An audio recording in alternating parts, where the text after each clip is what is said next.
Let's take a look here more specifically on tech and what it means for the broader market, because we do have tech leading the way this morning, but the sector that's been the outperformer so far this year has actually come under pressure in recent weeks.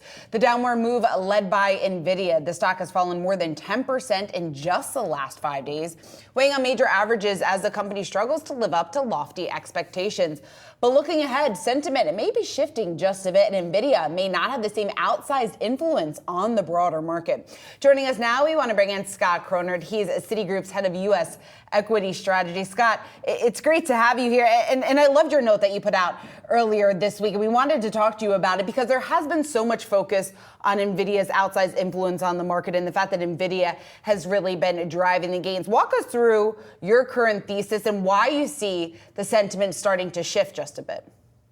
Hey, Shauna, thanks for being here on. Okay, so regarding Nvidia, what our focus here is not that they're not in a really good position to grow. Consensus expectations for 2025 are for 40% earnings growth. We don't doubt that. But what we're looking at is the pattern over the past 15 months, going back to May of 23, when they first gave us a significant upside surprise and guidance raise. What's happened since then is that they've continued to raise guidance with each quarter, but that stair-step function is decelerating. So what we're looking at here is a lessening rate of incremental increase on the heels of the performance that the stock has had over the past year and even year to date. We suspect that what this tells us is that it's still a really important stock for index direction. At 6% plus of the index, it's going to be. But in terms of the more significant upside that it's contributed to the S&P, we think that certainly lessens from here. Okay, and so if it does lessen from here, then where some of the other, especially as a lot of investors are trying to chart out where the dip buying opportunities are, where would they be apt to perhaps look at some of the repositioning and look at those buying opportunities if there was more of that dip that certainly does occur as we're in September, where everybody's thinking about the September effect? Right. Well, I think from point of reference would be what happened from the middle part of July to the early part of August, where you saw tech and this Mag 7 cohort come under pressure. When we got down towards those 5,200 levels, Brad, what we suggested at that point was that the setup was that you could begin to play, quote, growth as defensive around concerns of economic weakening. So you give us, sort of another version of what we just been through. We think that's a pretty good playbook for how we're seeing it set up right now. That kind of plays to our broader S&P call, that we're not aggressive at 5,600. That's our year-end target. But as you get down to 5,200, your risk reward begins to get much more attractive going into the year end. And Scott, taking a look at some of those broader macroeconomic forces here, I guess, what do you see being the key drivers to the market here in the second half of the year? Well, I think what everyone is focused on right now is the labor situation. And we know we've seen some deterioration. The concern is that as that perpetuates, it begins to feed on itself to the downside. Okay.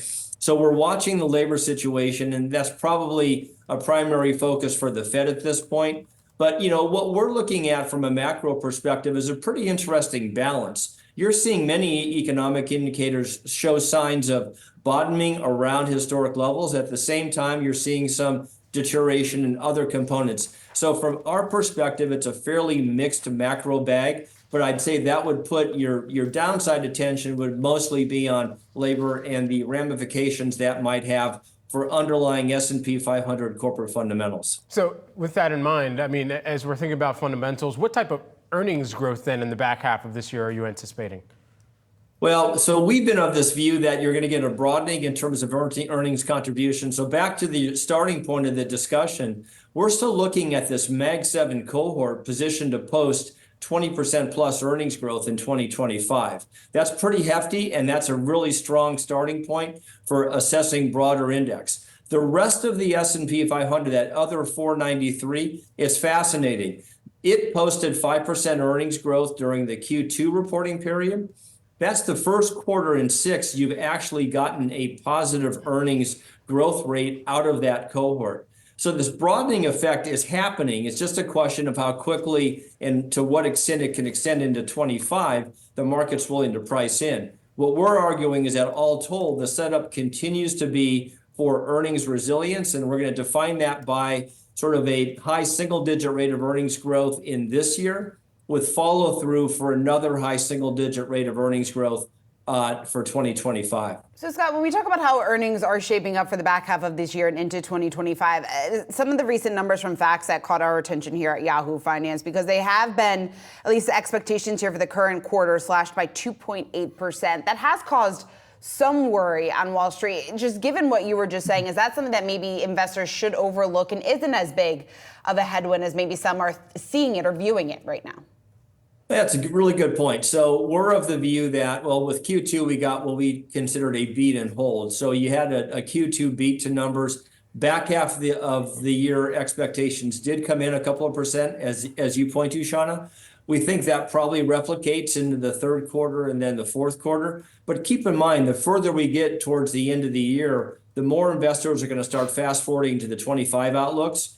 And there, even though you get let's call it a more measured response to Q3 results, let's say, the setup should still be for an improving dynamic going into 2025. Now, that's taking into account some signs of current economic weakening or softening, but it also begins to set us up for the expected benefits of a lower Fed funds trajectory as we go into 2025. So yes, we're focused on Q3 earnings, where I think consensus right now is for a flattish quarter. We expect a more normal positive beat on that, but the focus is going to be on where 25 numbers are taking us. And again, what I want to emphasize here is even though we're sort of to a certain degree downplaying the influence of that Mag 7 mega cap growth cohort, it's still set up for very solid earnings growth as we go through 2025, almost irregardless of what's happening with the broader market action. Scott Chronert, who's the Citigroup head of U.S. equity strategy. Scott, thanks so much for kicking off today's trading session with us. Have a good day. You too.